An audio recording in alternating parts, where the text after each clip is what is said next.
It's the world according to Dutch. And now your host, Dutch Coleman.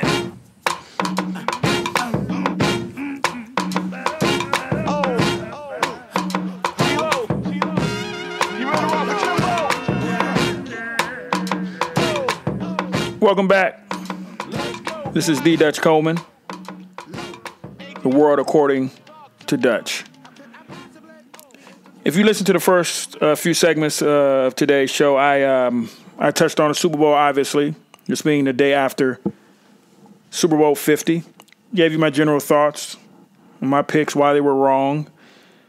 Then I strolled into my boy Peyton Manning, if you want to get a hold of the second segment. And then I talked about Cam. I spent a lot of time on Peyton Manning. I spent a lot of time on Cam. Now I'm going to spend a lot of time on you folks. When I say you folks, I mean you folks out there listening. And the good news is it's not all you folks. It's just you folks that I'm going to be talking to. And I think you other folks might enjoy this. If you're not part of these you folks I'm about to talk about, then maybe you agree with me as I'm talking about these you folks. So you folks and your reaction to my man, Cam Newton. Now, I've already, if you hadn't heard the segment prior to this, you might want to go back and listen. I think I gave Cam his responsibility. I touched on how you cannot embrace the spotlight all year long, and then when it's time to pay the piper, then you want to shrink and not want to be in the spotlight. You asked for it. You should have known what was going to come if you lost. You knew there was a chance you were going to lose because in every game, there's a chance you're going to lose. So you should have known based on the reaction you received while winning that you knew you were going to get your tail handed to you if you didn't win. So you should have been fully prepared for that fact. So I gave him his due. Now I want to talk about the reaction to Cam because when it happened, I already understand, again, the cynicism that athletes have towards the media. Again, I'm considered a part of the media, and I have that cynicism towards the media. We know that a lot of them have agendas. They have ulterior motives. Their goal is to get you out of your element, get you in deep waters, and drown you. They're getting you to say things that you don't mean. We know some of our athletes aren't experienced in public speaking. I don't care how long they've been doing it. The whole thought process being quick on their feet. We see it all the way back to our college guys, our high school guys. Their focus has been on that game. And in a lot of places, they don't have that media savvy. Now, I believe that Cam Newton has that media savvy, and he should have that media savvy. And I think it was in display here today. Or last night, I should say. It was in display. It was in full display. He knew what he was doing. He went from on the field with Peyton Manning smiling, congratulating Peyton Manning, as a good sport should do, especially the legend, Peyton Manning, which I already addressed in prior segments, how much adulation I have for this guy. He's one of the greats. Now, this guy went from smiling and laughing and enjoying himself.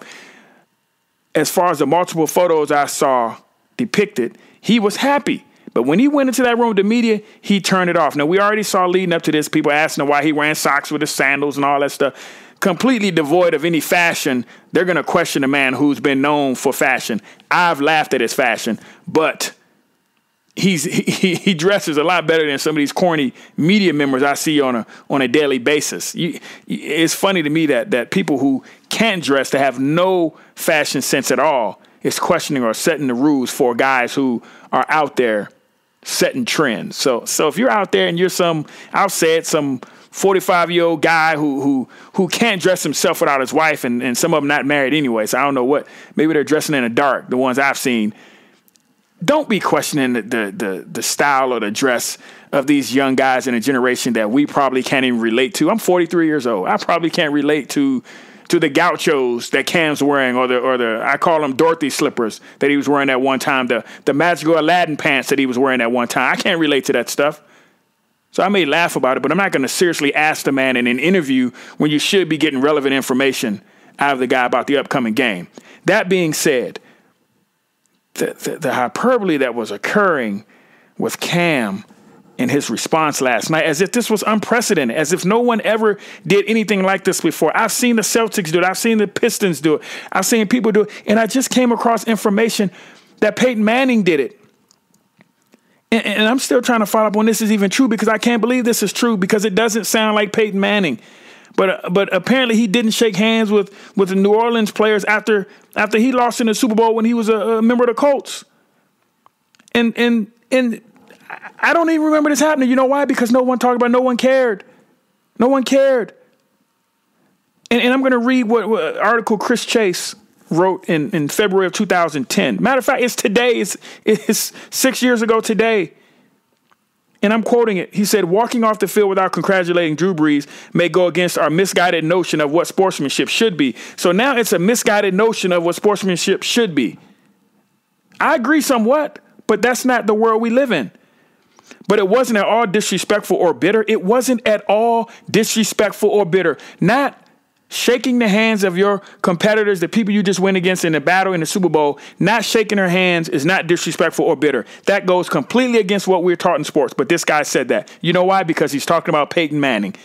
It shows how much Peyton Manning wanted to win the game. I'm quoting here. It shows how much Peyton Manning wanted to win the game. And who can argue about that? That's what this guy said. Because the subject is different. It's Peyton Manning, not Cam Newton. Not a guy who we dislike, but a guy that this guy apparently loves and adores because he's giving him a pass. He didn't even call it disrespectful or bitter. He didn't call it. He said it was a sign of how much the guy wanted to win. So do we say Cam's anger was a sign of a guy who wanted to win so badly that he was emotionally distraught and drawn away from the media because he just hated losing? No, we never say that.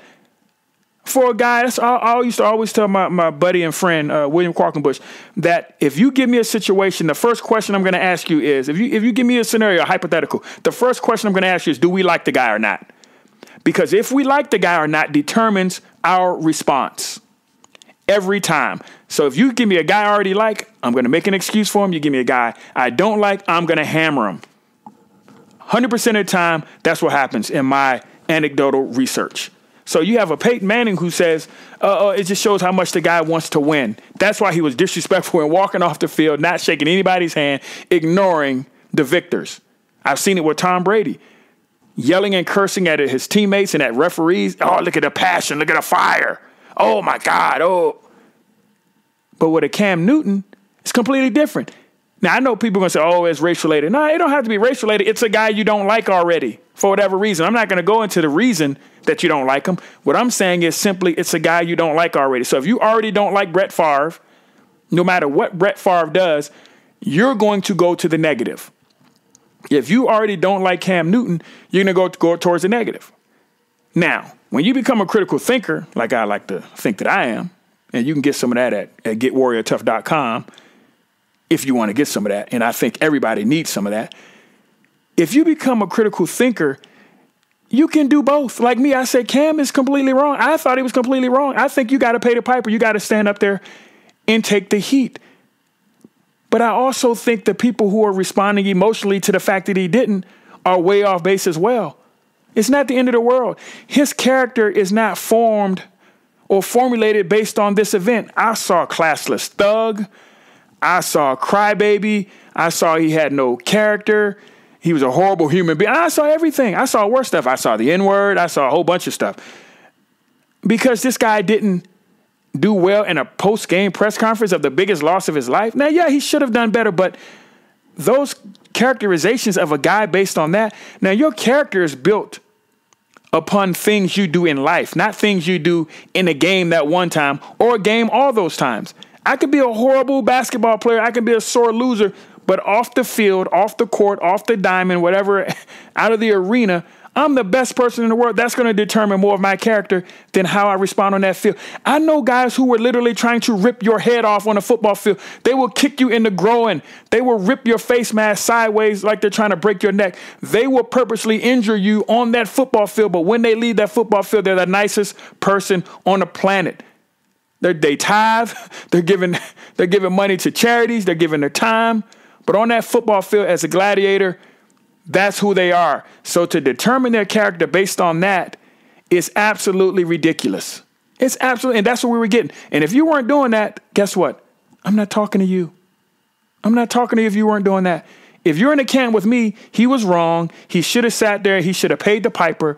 He should have did what he was supposed to do. And if there's a fine, whatever the NFL does, I'm okay with that. I'm talking to the people who went above and beyond. And I saw a bunch of the writers that I follow doing that. And I get it. You got to get a story. You got to jump on this lightning rod, this opportunity to destroy a human being, because that's what you do in the media.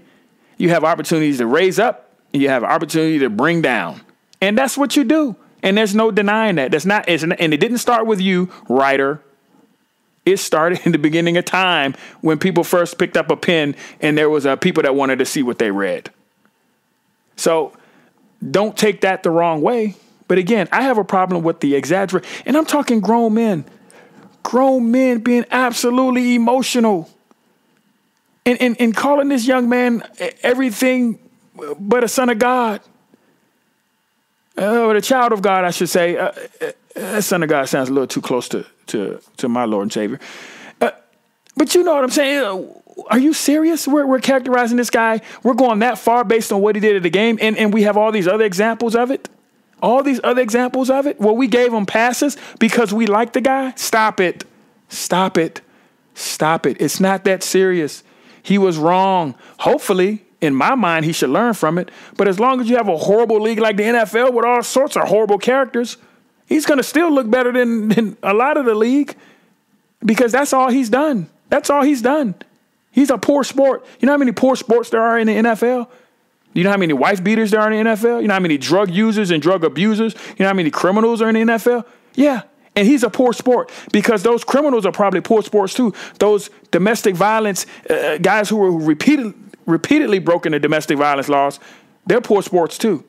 So I'm rolling with Cam in this case. I'm rolling with Cam and saying, look, Cam, you were wrong. You need to fix it. You need to correct yourself. You need to get better. But I ain't going to condemn you. You're not a horrible character, because I know you're doing tons of stuff off the football field, outside, away from this game, that I know about and I don't know about, that's determining your character. Being a good father, doing whatever you do, being a good son, being a good brother, mother, being a cousin, whatever. I'm going to give you I'm going to put all that in the equation to determine your character, as if I have the right to do that anyway. But for the sake of argument, I'm going to do that. And I'm going to throw all those things in there as well. And I suggest, if you're out there listening and you want to have a mindset that makes any sense, do that too. And whatever you come up with, that's fine too. But so many of you only have what you see on that football field, and you make some of the worst determinations that I've heard. It's just not fair. It's just not fair. Is he wrong? Yes. Was he wrong? Yes. Will he continue to be wrong if he continues that behavior? Yes. In my book, yes. But I won't go as far as some people have with the terrible, horrible hyperbole that comes along with it. It's just a game, people. And guess what? You don't play, you haven't played, and you couldn't play anyway. Enjoy the product. Stop with the nonsense. Stop it. I've been Dutch Coleman. This has been The World According to Dutch. I hope you enjoyed it. I'll see you soon on the other side.